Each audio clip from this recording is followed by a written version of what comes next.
안녕하세요. 양자코인TV 4월 11일 방송입니다.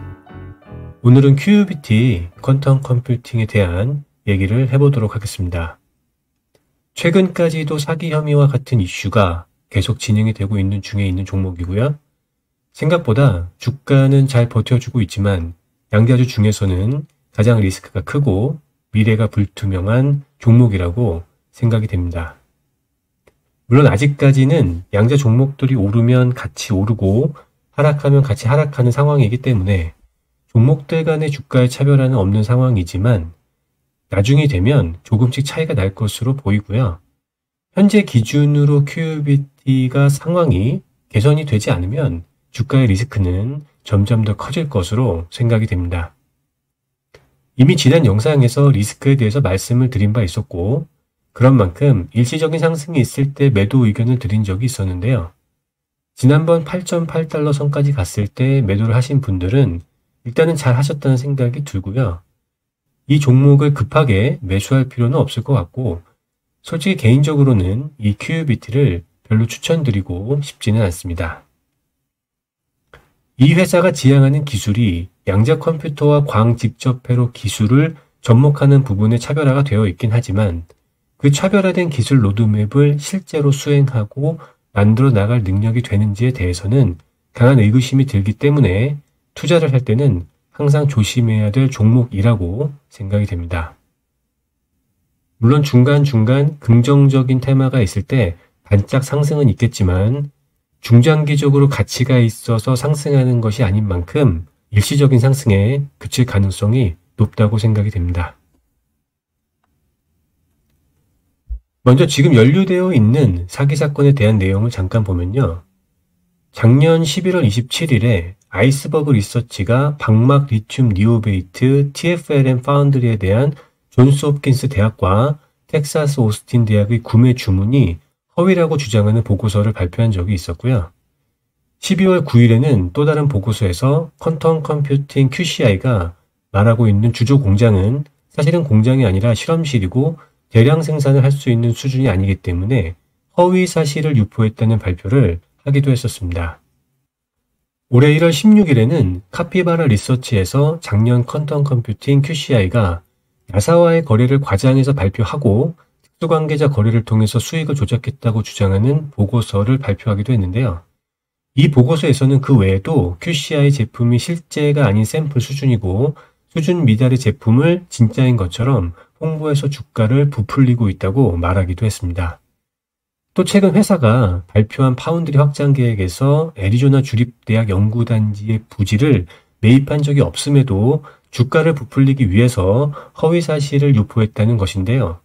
지금까지의 집단 소송 내용을 요약을 해보면 양자 기술과 제품에 대한 과장 광고, 나사와의 계약 과장 광고, TFLN 파운드리 진행 상황에 대한 허위 사실 유포, 계약 및 주문에 대한 과장 광고, 특수관계자 거래에 의한 수익 부풀리기 등으로 요약을 할 수 있고 진술한 모든 사항이 사실로 밝혀지면 일부 임원의 내부 비리와 같은 사소한 이슈가 아니기 때문에 회사와 사업 전체에 영향을 줄 수 있는 중대한 타격을 받을 수 있을 것으로 보이고 사업을 접을 수도 있을 정도의 영향을 줄 수도 있는 상황이라고 판단이 됩니다.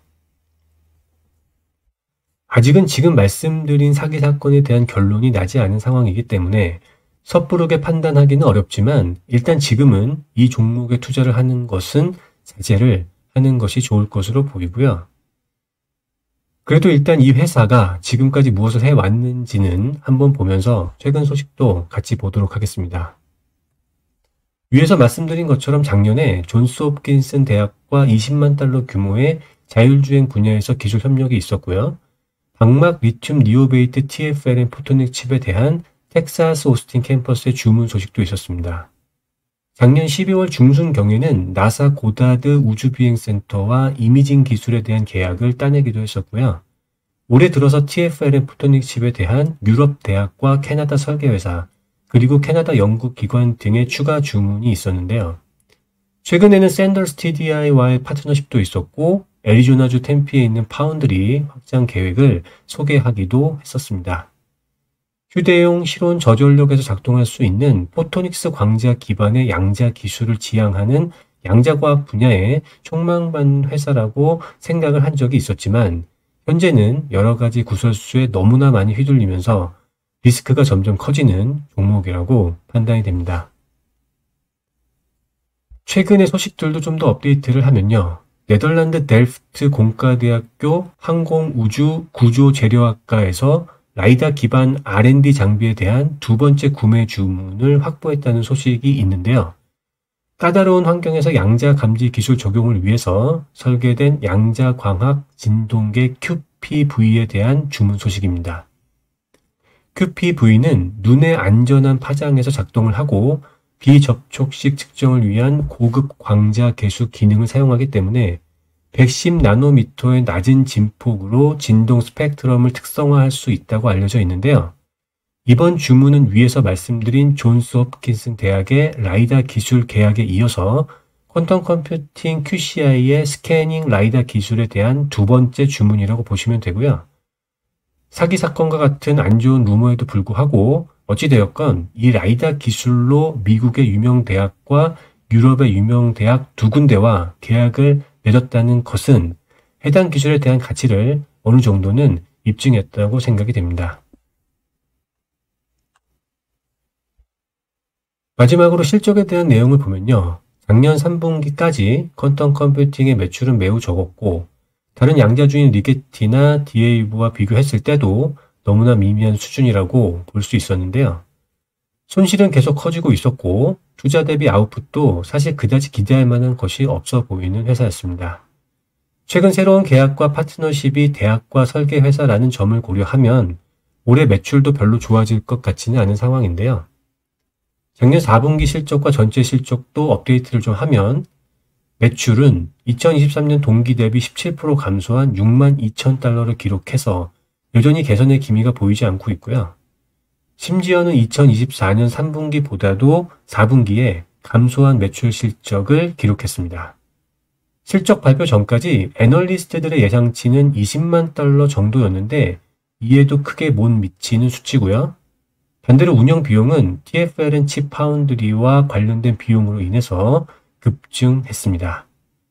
단기 순이익은 주당 0.47달러로 2023년에 0.09달러 손실 대비 5배 이상 증가해서 매우 위험한 재무 상태를 보여주고 있다고 볼 수 있고요.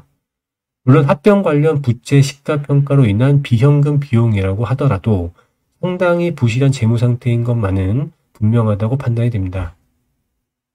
이전까지 애널리스트 종합적인 의견은 올해 40% 이상의 매출 증가를 예상하고 있지만 개인적으로는 쉽지는 않을 것으로 보이고요. 특히나 소송에 대한 리스크가 사실로 판명된 경우 매출의 증가는커녕 오히려 매출이 감소할 가능성도 배제할 수는 없다고 판단이 됩니다.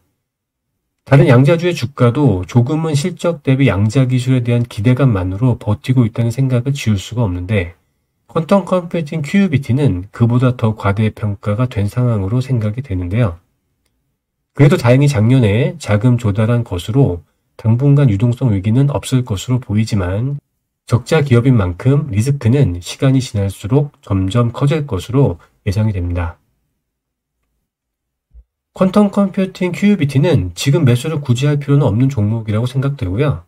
계속 관망하면서 보수적으로 모니터링하는 것이 필요하다고 생각이 됩니다. 현재도 리스크가 너무 크고요. 미래의 가치도 매우 리스크가 큰 종목이라고 생각이 됩니다. 오늘도 시청해주셔서 감사드리고요. 다음에 또 뵙도록 하겠습니다. 감사합니다.